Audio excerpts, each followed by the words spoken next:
በመካከለኛው ምስራቅ የፖለቲካና የወታደራዊ አድማስ ላይ ያለምን ትንፋሽ የሚጠልፍና የሶስተኛውን የዓለም ጦርነት ደወል የሚያስተጋባ እጅግ አስፈሪ የጦርነት ማዕበል እያናወጠ ይገኛል። ከዘመናት የቃላት ፍጥጫ አልፎ ወደ ቀጥተኛ ደም አፋሳሽ አውድማ በተሸጋገረው በዚህ ትዕይንት የኢራን እስላማዊ አብዮታዊ ዘብ በተራቀቁ የባለስቲክ ሚሳኤሎችና አጥፍቶ ጠፊ ድሮኖች ታግዞ ከጆርዳን እስከ ኩዌት ከኢራቅ እስከ ባህሬን የሚገኙ የአሜሪካ የጦር ሰፈሮችንና የኢኮኖሚ ደም ስሮችን በእሳት ጅራፍ እየገረፈ የአሜሪካውያንን ወታደሮች ሕይወት እስከ መቅጠፍ እየደረሰ ነው። ሆኖም ከዚህ የጦር መሳሪያ ጩኸት፣ የጭስ ደመናና የኢስላማባድ ስምምነት መፍረስ ጀርባ የጦርነቱን የጂኦፖለቲካዊ ሚዛን ሊገለብጥ የሚችል አንድ ከባድ እንቆቅልሽ አደፍጧል። እርሱም የኢራን ፖለቲካ ቁልፍ ሞተር የሆኑት ሞጅታባ ካሚኔ በድንገት ከእይታ መሰወርና ከሩሲያው ፕሬዝዳንት ቭላዲሚር ፑቲን ጋር ሚስጥራዊ የጦር ቃል ኪዳን ለማሰር ወደ ሞስኮ አቅንተዋል መባሉ ነው። ይህ ክስተት ውጥረቱን ከቀጠናው ግጭትነት ወደ ዓለም አቀፍ የልዕለ ኃያላን የቼዝ ጨዋታነት ያሸጋገረው ሲሆን፣ በሌላኛው የዓለም ጫፍ ደግሞ ፕሬዝዳንት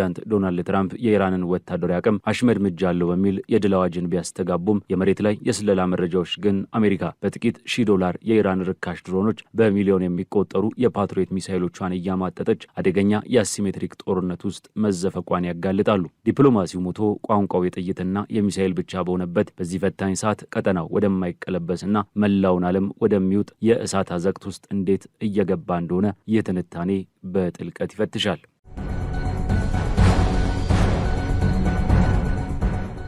ይህ ቮይስ ኦፍ ኢትዮጵያ ዓለም አቀፍ ትንታኔ ነው። የዓለምን ፖለቲካ በሰፊው የምንዳስስበት መድረክ። ለቻናላችን አዲስ የሆናችሁ ሰብስክራይብ በማድረግ አብራችሁን ቆዩ። በመካከለኛው ምስራቅ አድማስ ላይ እጅግ አስፈሪ ውስብስብና መላውን ዓለም ወደ ከፋ ቀውስ ሊያስገባ የሚችል የጦርነት ደመና ጠልቷል። የኢራንና የአሜሪካ ፍጥጫ ከዘመናት የቃላት ጦርነትና የተገደበ ግጭት አልፎ አካባቢውን ወደማያባራ የእሳት ነበልባልነት ወደ ቀየረ መጠነ ሰፊ የትጥቅ ግጭት ተሸጋግሯል። ይህ ጦርነት በዋናነት የኢራንን አስገራሚ ወታደራዊ አቅም፣ የረዥም ርቀት የጥቃት ስትራቴጂና የቴክኖሎጂ ግስጋሴን አጉልቶ ያሳየ ክስተት ሆኖም ተመዝግቧል። የኢራን እስላማዊ አብዮታዊ ዘብ ባልተለመደ ወታደራዊ ድፍረትና እጅግ ዘመናዊ በሆኑ የጦር መሳሪያዎች ታግዞ በመካከለኛው ምስራቅ በሚገኙ የአሜሪካ የጦር ሰፈሮች ላይ የማያባራ የድሮንና የባለስቲክ ሚሳይል ዶፍ እያዘነበም ይገኛል። ይህ ኦፕሬሽን ታንደርቦልትና ኦፕሬሽን ናስር 2 በሚል ስያሜዎች የሚታወቀው መጠነ ሰፊ ጥቃት ኢራን በአካባቢው ያላትን ወታደራዊ በላይነት ለማሳየትና አሜሪካን ከቀጠናው ጠራርጎ ለማስወጣት ያለመ መሆኑን የኢራን ከፍተኛ የጦር መኮንኖች በግልጽ አስታውቀዋል። በተቃራኒው ደግሞ አሜሪካ የራሷንና የአጋሮቿን ደህንነት ለማስጠበቅ እንዲሁም የኢራንን ወታደራዊ አቅም ለማዳከም አጸፋ የሆኑ ከባድ የአየር ድብደባዎችን በደቡብ ኢራን ግዛቶች ላይ በማካሄድ ላይ ትገኛለች። ከዚህ ሁሉ የሚሳኤሉ ሽንፍርና ወታደራዊ ግርግር ጀርባ ግን ዓለም አቀፉን የስለላ ማህበረሰብ ክፉኛ ያወዛገበ አንድ ጥልቅ የፖለቲካ እንቆቅልሽ አድፍጦ ይገኛል። የኢራን ፖለቲካዊና ወታደራዊ መዋቅር ቁልፍ ሞተር የሆኑት እንዲሁም እጅግ ተጽዕኖ ፈጣሪውና ሚስጥራዊው ሰው ሞጅታባ ካሚኔ ያሉበት አድራሻ ለመታወቅ የጦርነቱን መልክ ወደ ሌላ የሴራ ትርክት ቀይሮታል። የእስራኤል የደህንነት ምንጮች ሞጅታባ ከኢራን ምድር ሾልከው መውጣታቸውን የሚያመላክት ያልተጠበቀ መረጃ በማሰራጨታቸው በዋሽንግተንና ቴህራን መካከል የነበረው ጦርነት ወደ ዓለም አቀፍ የጂኦፖለቲካ ቼዝ ጨዋታነት ተሸጋግሯል። ይህ መረጃ መናፈሱን ተከትሎ የኢራን መገናኛ ብዙሃን ዝምታን መምረጣቸው ግራ መጋባቱን ይበልጥ አባብሶታል። ይሁን እንጂ ከስለላ ተቋማት ሾልኮ የሚወጡ ሚስጥራዊ መረጃዎች እንደሚያሳዩት ሞጅታባ ካሚኔ የትውልድ ሀገራቸውን የለቀቁት ለሽሽት ሳይሆን የጦርነት ሚዛን ሊገለብጥ የሚችል እጅግ ሚስጥራዊ የሆነ ስትራቴጂካዊ ተልዕኮን አንግበው ነው። አቅጣጫቸውም ወደ ሞስኮ መሆኑ ሲነገር ከሩሲያው ፕሬዝዳንት ቭላዲሚር ፑቲን ጋር የፊት ለፊት ሚስጥራዊ ስምምነት ለማድረግ ማቀዳቸው የጦርነቱን አድማስ እጅግ አስፈሪ ያደርገዋል። ይህ የሞስኮና የቴህራን ድብቅ ቁርኝት እውን ከሆነ የአሜሪካ ጦር በመካከለኛው ምስራቅ የሚገጥመው የኢራንን አብዮታዊ ዘብ ብቻ ሳይሆን ከጀርባ የቆመችውን የክሬምሊንን ዘመናዊ የጦር ቴክኖሎጂና የስለላ መረብ ጭምር ይሆናል ማለት ነው። ሞጅታባ ይህንን እርምጃ የወሰዱት የአሜሪካ ከፍተኛ ባለስልጣናት በተለይም ፕሬዚዳንት ትራምፕ የሚያደርጓቸውን ስምምነቶች ዋጋ ቢስና ከንቶ ማለት ካጣጣሉ በኋላ መሆኑ ኢራን ምዕራባውያንን ትታ ፊቷን ሙሉ በሙሉ ወደ ምስራቁ ጎራ ማዞሯን በጉልህ ያረጋግጣል። የጦርነቱ አድማስ ከወትሮ በተለየ መልኩ እጅግ ሰፊና በርካታ ሀገራትን ያካተተ ነው። የኢራን ጦር በአንድ ጊዜ በኩዌት፣ በጆርዳን፣ በኢራቅ፣ በባህሬንና በተባበሩት አረብ ኤሚሬቶች በሚገኙ የአሜሪካ የጦር ሰፈሮችና ወታደራዊ መሰረተ ልማቶች ላይ ያቀናጀውና የተናበበ ጥቃትን ፈጽመዋል። በኩዌት መሬት ላይ የተፈጸመው ጥቃት የኢራንን ራሳቸውን የሚያጠፉ ካሚካዜ ድሮኖችንና የባለስቲክ ሚሳይሎችን የጥቃት ትክክለኛነት ቁልጭ አድርጎ ያሳየ ነው። ኢራን በኩዌት የሚገኙትን ካምፕ አሪፍ ጃን የተሰኘውን ዋነኛ የአሜሪካ የጦር መሳሪያ ማከማቻና አሊ አልሳሌም የተባለውን ቁልፍ የአሜሪካ የአየር ኃይል ማጓጓዣና የፓትሪዮት ሚሳይል መከላከያ ራዳር ማዕከልን በተሳካ ሁኔታ መምታቷን አስታውቃለች። እነዚህ ጥቃቶች የአሜሪካን ጦር ሎጂስቲክስ ለማስተጓጎልና የአየር መከላከያ ስርዓቷን ለማሳወር ያለሙ መሆናቸው ተነግሯል። የጥቃቱ አስፈሪነት በወታደራዊ ኢላማዎች ላይ ብቻ የተገደበ አልነበረም።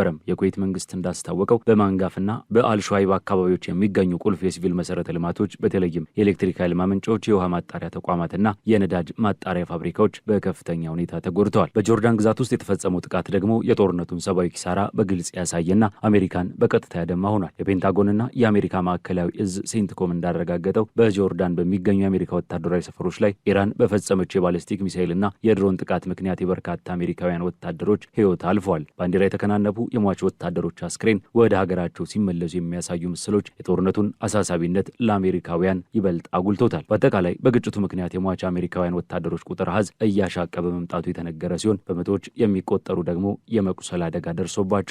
ይህም ኢራን ከአሜሪካ ጋር የገባችው ጦርነት የቃላት ማስፈራሪያ ብቻ ሳይሆን የአሜሪካን ደም ማፍሰስ የሚችል የተግባር እርምጃ መሆኑን እያስመሰከረ ሆኗል። የውጊያው ድማ በዚህ ልክ በደም ሲታጠብ በሰላም ጠረጴዛ ላይ ተሰንዶ የነበረው የመጨረሻ የዲፕሎማሲ ክርም ሙሉ በሙሉ ተበጥሷል። የኢራን የውጭ ጉዳይ ምክትል ሚኒስትር ካዚም ጋሪባባዲ በሰጡት ታሪካዊ መግለጫ በሁለቱ ሀገራት መካከል የነበረውና የጦርነቱን መባባስ ይገታል ተብሎ ተስፋ ተጥሎበት የነበረው የኢስላማባዱ የመግባቢያ ስምምነት በይፋ መታገዱን አውጀዋል። የዚህ ስምምነት መፍረስ ቀጠናው ከእንግዲህ ወዲህ ለሰላም ድርድር ቦታ እንደሌለውና ቋንቋውም የጥይትና የሚሳኤል ብቻ መሆኑን ያበሰረ የሞት አዋጅ ሆኗል። የኢራን ባለስልጣናት አሜሪካን ስምምነት አፍራሽና እምነት የማይጣልባት ሀገር በማለት በከፍተኛ ቃላት ያወገዙ ሲሆን ዋሽንግተን ስምምነቱን ሆን ብላ በመጣስ የኢራንን ብሔራዊ ደህንነት አደጋ ላይ ጥላለች ሲሉ ከሰዋል። ይህ የዲፕሎማሲ ድልድይ መፍረስ ለቴሄራን የመከላከያና የአጸፋ ጥቃት እርምጃ ብቸኛ አማራጭ አድርጎ አቅርቦላታል።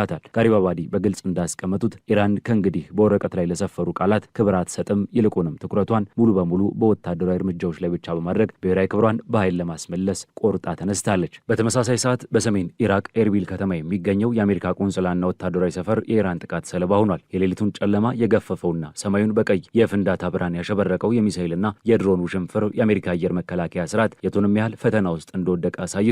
የኩርዲስታን ክልል ሰማይ ላይ የሚታየው ይህ ውጊያ ኢራን በጎረቤት ሀገራት ላይ ያላትን የረጅም እጅ ተጽዕኖ የሚያሳይ ነው። ከዚህም ባሻገር የኢራን ወታደራዊ አቅም በባህረ ሰላጤው ሀገራት ላይ የፈጠረው ስጋት ከፍ ያለ ነው። የኢራን የባህር ኃይል በኩዌት አልሐመዲ ወደብ የሚገኘውን የአሜሪካ የባህር ኃይል የነዳጅ ማቅረቢያ፣ በባህሬን የሚገኘውን ሼክ የአየር ኃይል ሰፈርን ብሎም በተባበሩት አረብ ኤሚሬቶች ዱባይ፣ አቡዳቢና ፋጃይራ የሚገኙ ወታደራዊና የትራንስፖርት መሰረተ ልማቶችን ኢላማ ማድረጉን አስታውቋል። በተለይም በባህሬን የሚገኘውና አሜሪካ ለወታደራዊ ስትራቴጂ የምትጠቀመውን አርቲፊሻል ኢንተለጀንስ የመረጃ ማዕከልን ሙሉ በሙሉ ማውደሟን ኢራን ስትገልጽ የጥቃት ኢራን ምን ያህል በዘመናዊ ቴክኖሎጂ የታገዙ የአሜሪካን ስስ ብልቶች መለየትና መምታት እንደምትችል አቅሟን ያመላከተ ነው። የኢራን ከፍተኛ ባለስልጣናትና የጦር አዛዦች የሚያስተላልፉት መልእክት የሀገሪቱን የስትራቴጂ ለውጥ በጉልህ የሚያሳይ ነው። የኢራን ጠቅላይ መሪና ሌሎች የሃይማኖት መሪዎች አሜሪካ በአካባቢው ያላትን ህልውና ሙሉ በሙሉ ለማጥፋት የተቀደሰ ጦርነት መጀመሩን አውጀዋል። የኢራን ከፍተኛ ወታደራዊ አማካሪ መዋሰን ሬዛይ ባስተላለፉት ፈርጠም ያለ መልእክት ከእንግዲህ ወዲህ የመልስ ምት የሚባል ነገር የለም፣ አሜሪካ ጥቃቷን የማታቆም ከሆነ ከጥቂት ቀናት በኋላ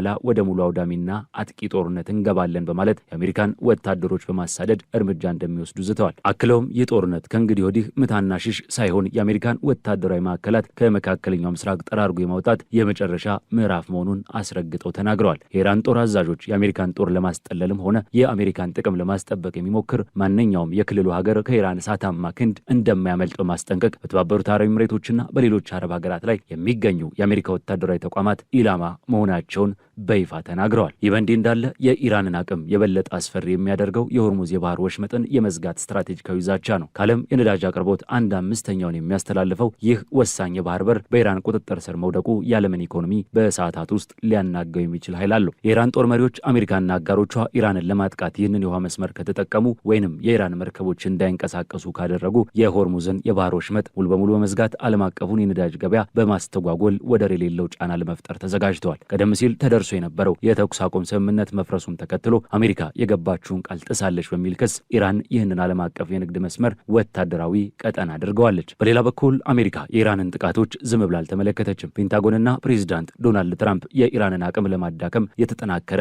ወታደራዊ ዘመቻን ጀምረዋል። የአሜሪካ የጦር አውሮፕላኖችና የባህር ኃይል መርከቦች በደቡባዊ ኢራን ሁዝስታንና ሆርሙዝጋን ግዛቶች በሚገኙ የኢራን የባህር ዳርቻ ራዳሮች፣ የአየር መከላከያ ስርዓቶች፣ የሎጂስቲክስ ማዕከላትና ድልድዮች ላይ ተከታታይ የቦምብ ድብደባ ድብደባዎችን አከናውኗል። አሜሪካ ይህንን የጥቃት ዘመቻ የኢራንን ወታደራዊ አቅም ለማሽመድመድና ለተገደሉት አሜሪካውያን ወታደሮች አጸፋ ለመመለስ የተደረገ መሆኑን ገልጻለች። ይሁን እንጂ ከነዚህ የአሜሪካ ጥቃቶች በኢራን በኩል ሰብአዊ ኪሳራን አስከትለዋል። የኢራን የጤና ሚኒስቴር ቃል አቀባይ እንዳስታወቁት በአሜሪካ የአየር ድብደባ ከ50 በላይ ኢራናውያን ሲገደሉ ከ500 በላይ የሚሆኑ ደግሞ ቆስለዋል። ፕሬዚዳንት ትራምፕ ከጎልፍ ክለባቸውና ከዋይት ሀውስ በሰጡት መግለጫዎች አሜሪካ በኢራን ላይ ወደር የሌለውና አጥፊ የሆነ የአጸፋ እርምጃ እንደምትወስድ አስጠንቅቀዋል። ፕሬዚዳንቱ የኢራን መንግስት የተኩስ አቁም ስምምነቱን አፍርሷል ብለው የከሰሱ ሲሆን አሜሪካ የባህረ ሰላጤውን ደህንነት ለማስጠበቅ ትልቅ ዋጋ እየከፈለች በመሆኑ የአረብ ሀገራት የገንዘብ አስተዋጽኦ እንዲያደርጉም ጠይቀዋል። የአሜሪካው መከላከያ ሚኒስትር ፒት ሄግሴት ለተሰዉት የአሜሪካ ወታደሮች ክብርን በመግለጽ መስዋዕትነታቸውን የአሜሪካን ቁርጠኝነት ይበልጥ የሚያጠናክር መሆኑን አስታውቀዋል። ይሁን እንጂ በዋሽንግተን የሚታየው ቁጣና ዝግጅት ጦርነቱ ወደ ተሟላ የእግረኛ ጦር ወረራ ሊያመራ ይችላል የሚለውን ስጋትም አባብሶታል። ከዚህ የጦርነት ግርግር ጀርባ ያለው ሌላው እጅግ አስገራሚ ክስተት በዋሽንግተን የፖለቲካ መድረክ ላይ የሚሰማው የድል አዋጅና በመሬት ላይ ያለው የፔንታጎን የስለላ መረጃ ፍጹም ቅራኔ ውስጥ መውደቃቸው ነው። የአሜሪካው ፕሬዚዳንት ዶናልድ ትራምፕና የመከላከያ ሚኒስትራቸው ፒት ሄግሴት ኦፕሬሽን ኤፒክ ፉሪ በተሰኘው የአየር ጥቃት የኢራን አየር ኃይል የባህር ኃይልና የሚሳይል አቅም መመታቱንና ከጥቅም ውጭ መሆኑን በልበ ሙሉነት ለአሜሪካ ሕዝብ አብስረው ነበር። ነገር ግን ከስለላ ተቋማት ሾልኮ የወጡ ሚስጥራዊ ሰነዶች እንደሚያጋልጡት እውነታው ከዚህ ፈጽሞ የተለየና አሜሪካን ክፉኛ የሚያስጨንቅ ነው። የአሜሪካ የስለላ መረጃዎች እንደሚያረጋግጡት ኢራን አሁንም ከጦርነቱ በፊት ከነበራት ዘመናዊ የሞባይል ሚሳይል ማስወንጨፊያዎቹ 70% ሙሉ በሙሉ ደብቃ ማቆየት ችላለች። ከዚህ የፖለቲካ ቅራኔ ባሻገር ጦርነቱ ያስከተለው ያልተጠበቀ የአሲሜትሪክ የኢኮኖሚ ጦርነት የአሜሪካን መከላከል አቅም ክፉኛ እየፈተነ ይገኛል። ፔንታጎን ይህንን ጦርነት ለመመከት ብቻ ከ1000 በላይ እጅግ ውድ የሆኑ የቶም ሃዋክ ክሩዝ ሚሳይሎችንና ከ1300 በላይ የፓትሪዮት የአየር መከላከያ ሚሳይሎችን ተኩሶ አሟጧል። የዚህ ጦርነት እጅግ አሳዛኝ ምጸት የሚሆነው እዚህ ላይ ነው። ኢራን ጥቂት ሺህ ዶላሮችን ብቻ